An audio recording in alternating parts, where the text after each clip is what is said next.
चलिए जानते हैं आज की उत्तर प्रदेश की 50 फटाफट बड़ी खबरों को सिर्फ 10 मिनट में। पर अभी तक आपने इस चैनल को सब्सक्राइब नहीं किया है तो सब्सक्राइब कर दें। मुख्यमंत्री योगी आदित्यनाथ ने वाराणसी में एक कार्यक्रम के दौरान कहा कि कोई भी देश तब महान बनता है जब उसे महान नेतृत्व मिलता है। उन्होंने कहा कि पहले काशी को संकरी गलियों, अव्यवस्था और गुंडागर्दी के लिए जाना जाता था, लेकिन अब काशी की पहचान पूरी दुनिया में बन चुकी है। पहले लोग उत्तर प्रदेश और काशी का नाम सुनकर दूरी बनाते थे, जबकि आज लोग गर्व के साथ यहाँ का नाम लेते हैं और सम्मान देते हैं।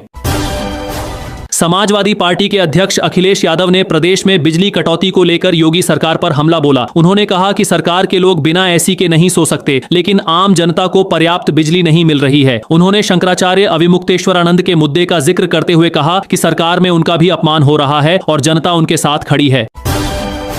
मुख्यमंत्री योगी आदित्यनाथ ने अधिकारियों को सख्त निर्देश दिए कि सड़क निर्माण के काम में किसी भी तरह की लापरवाही बर्दाश्त नहीं की जाएगी। उन्होंने कहा कि सभी परियोजनाएं तय समय पर और अच्छी गुणवत्ता के साथ पूरी होनी चाहिए। खासकर बारिश से पहले पूरे होने वाले कामों पर विशेष ध्यान देने के निर्देश दिए गए हैं। अखिलेश यादव ने भाजपा पर चुनावों में गड़बड़ी करने का आरोप लगाया। उन्होंने कहा कि बंगाल में चुनाव लूटा गया और बिहार में बेईमानी हुई। उनका कहना था कि अगर उत्तर प्रदेश में भी ऐसा हुआ तो भविष्य में निष्पक्ष चुनाव कराना मुश्किल हो जाएगा। उन्होंने महंगाई, बिजली, डीजल, खाद और स्मार्ट मीटर जैसे मुद्दों पर भी सरकार को घेरा। लखनऊ के इको गार्डन में प्रदेश भर से आए युवाओं ने अपनी मांगों को लेकर प्रदर्शन किया। भर्ती परीक्षाओं, आरक्षण, कोचिंग संस्थानों और शिक्षा से जुड़े मुद्दों को लेकर युवाओं ने नाराजगी जताई। प्रदर्शन के दौरान बड़ी संख्या में पुलिस बल भी तैनात रहा। कई युवाओं का कहना था कि उनकी असली आवाज को दबाया जा रहा है। समाजवादी पार्टी के वरिष्ठ नेता आजम खान ने जिलाधिकारी को तनखियां कहने वाले मामले में मिली 2 साल की सजा के खिलाफ सत्र न्यायालय में अपील दायर की है। अब इस मामले की अगली सुनवाई जुलाई महीने की 2 तारीख को होगी, जहां अदालत उनकी अपील पर विचार करेगी। आजाद समाज पार्टी के प्रमुख चंद्रशेखर आजाद उत्तर प्रदेश विधानसभा चुनाव की तैयारी में जुट गए हैं। वह जून महीने की 13 तारीख से 18 तारीख तक संभावित उम्मीदवारों का इंटरव्यू लेंगे। पार्टी प्रदेश में बड़ी संख्या में सीटों पर अकेले चुनाव लड़ने की तैयारी कर रही है। मौसम विभाग ने दिल्ली, उत्तर प्रदेश, बिहार समेत कई राज्यों में तेज आंधी, तूफान और बारिश का अलर्ट जारी किया है। मानसून तेजी से उत्तर भारत की ओर बढ़ रहा है, जिसके चलते मौसम में बड़ा बदलाव देखने को मिल सकता है। उत्तर प्रदेश में जिन लाखों वाहनों के चालान पहले माफ कर दिए गए थे, उनकी अब फिर से जांच होगी। सरकार ने वर्ष 2017 से 2021 के बीच करीब 13 लाख चालान माफ किए थे। अब इन मामलों की दोबारा समीक्षा की जाएगी और जरूरत पड़ने पर चालान की वसूली भी हो सकती है। प्रदेश के बिजली उपभोक्ताओं को राहत मिली है। पावर कॉर्पोरेशन ने मीटर की जमानत राशि पर मिलने वाले ब्याज का भुगतान शुरू कर दिया है। उपभोक्ताओं को जून महीने के बिजली बिल में 6.5% की दर से ब्याज का लाभ मिलेगा, जिससे उनके बिल में कुछ राहत दिखाई देगी। समाजवादी पार्टी के राष्ट्रीय अध्यक्ष अखिलेश यादव शुक्रवार शाम एटा पहुंचे, जहां उन्होंने भाजपा सरकार पर जमकर निशाना साधा। उन्होंने कहा कि इस सरकार से हर वर्ग परेशान है, यहां तक कि शंकराचार्य भी दुखी हैं, इसलिए अब वे भी पीड़िए का हिस्सा बन गए हैं। अखिलेश ने कहा कि प्रदेश में हालात अच्छे नहीं हैं, किसानों को खाद नहीं मिल रही, बिजली की समस्या बढ़ गई है और स्मार्ट मीटरों को लेकर जनता में नाराजगी है। उनका दावा है कि लोगों ने कई जगह स्मार्ट मीटरों का विरोध करते हुए उन्हें हटाना शुरू कर दिया है।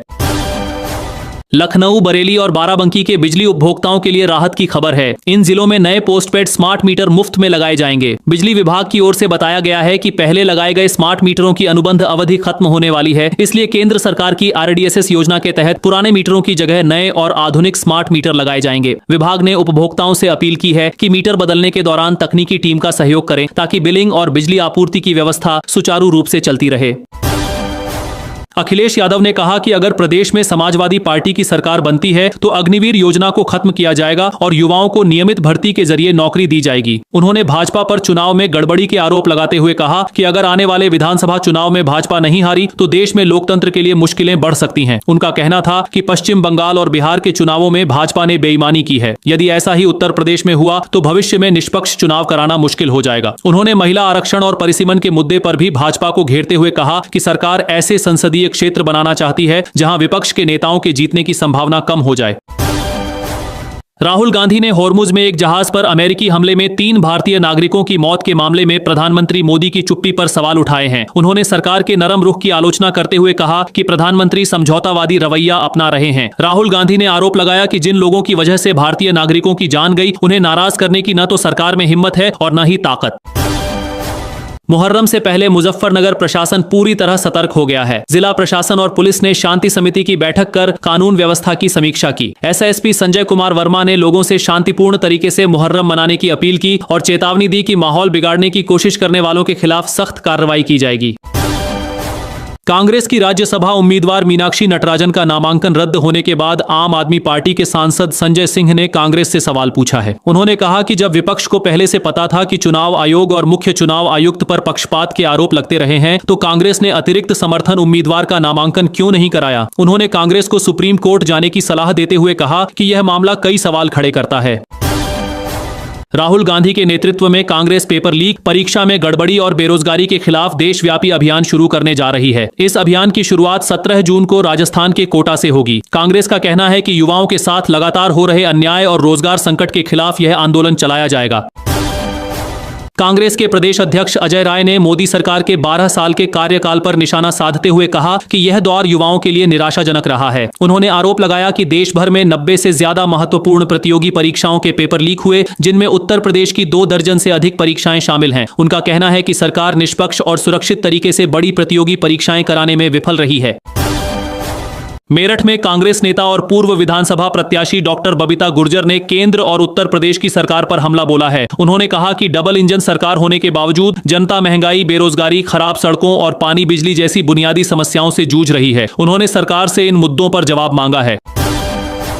इस सप्ताह सोने और चांदी की कीमतों में गिरावट देखने को मिली है। 24 कैरेट सोना 6,438 रुपए सस्ता होकर 1,47,800 रुपए प्रति 10 ग्राम पर पहुंच गया है। वहीं चांदी की कीमत में भी 14,300 रुपए से अधिक की कमी दर्ज की गई है। उत्तर प्रदेश सरकार ने 3 तलाक और एसिड अटैक से प्रभावित महिलाओं के लिए बड़ा फैसला लिया है। मुख्यमंत्री योगी आदित्यनाथ ने निर्देश दिए हैं कि जिन महिलाओं के पास रहने के लिए स्थायी घर नहीं है, उन्हें प्रधानमंत्री आवास योजना या मुख्यमंत्री आवास योजना के तहत पक्का मकान उपलब्ध कराया जाए। असदुद्दीन ओवैसी के उत्तर प्रदेश दौरे से पहले कैबिनेट मंत्री ओम प्रकाश राजभर ने उन पर निशाना साधा है। उन्होंने एआईएमआईएम के प्रदेश अध्यक्ष के विवादित बयान का जिक्र करते हुए कहा कि ओवैसी अपने नेताओं को समझाएं कि वे अपनी हैसियत के हिसाब से बयान दें और अनावश्यक विवाद पैदा न करें। उत्तर प्रदेश में टीबी उन्मूलन अभियान के दौरान 77 दिनों में 31 लाख लोगों की जांच की गई। इस दौरान 1,43,000 लोगों में टीबी की पुष्टि हुई। राजधानी लखनऊ में 6,811 नए मरीज मिले। इनमें 41,000 ऐसे लोग भी शामिल हैं जिनमें बीमारी के स्पष्ट लक्षण नहीं थे, लेकिन जांच में वे टीबी से संक्रमित पाए गए। अगर आप उत्तर प्रदेश में सरकारी नौकरी की तैयारी कर रही हैं और 12वीं पास हैं, तो आपके लिए अच्छी खबर है। राज्य में आंगनबाड़ी व्यवस्था को मजबूत करने के लिए बड़े पैमाने पर भर्ती की तैयारी चल रही है। आंगनबाड़ी कार्यकर्त्री और सहायिका के 28,000 से ज्यादा खाली पदों को भरने की प्रक्रिया तेज कर दी गई है। जिलों को रिक्त पदों की जानकारी अपडेट करने और भर्ती से जुड़ी आगे की कार्रवाई शुरू करने के निर्देश दिए गए हैं। योगी सरकार की छात्रवृत्ति योजना से लाखों छात्रों को मदद मिली है। आर्थिक रूप से कमजोर परिवारों के बच्चों को पढ़ाई जारी रखने में इस योजना का बड़ा सहारा मिला है। प्रयागराज इस मामले में प्रदेश में सबसे आगे रहा, जहां 39,892 छात्र छात्राओं को छात्रवृत्ति का लाभ मिला। सरकार का कहना है कि शिक्षा को समाज के अंतिम व्यक्ति तक पहुंचाने के लिए लगातार प्रयास किए जा रहे हैं। पेट्रोल और डीजल की कीमतों में एक बार फिर बढ़ोतरी हुई है। लखनऊ समेत कई शहरों में पेट्रोल का दाम 108 रुपए प्रति लीटर के पार पहुंच गया है। वहीं डीजल की कीमत भी 100 रुपए प्रति लीटर से अधिक हो गई है। बढ़ती कीमतों का असर आम लोगों की जेब पर साफ दिखाई दे रहा है।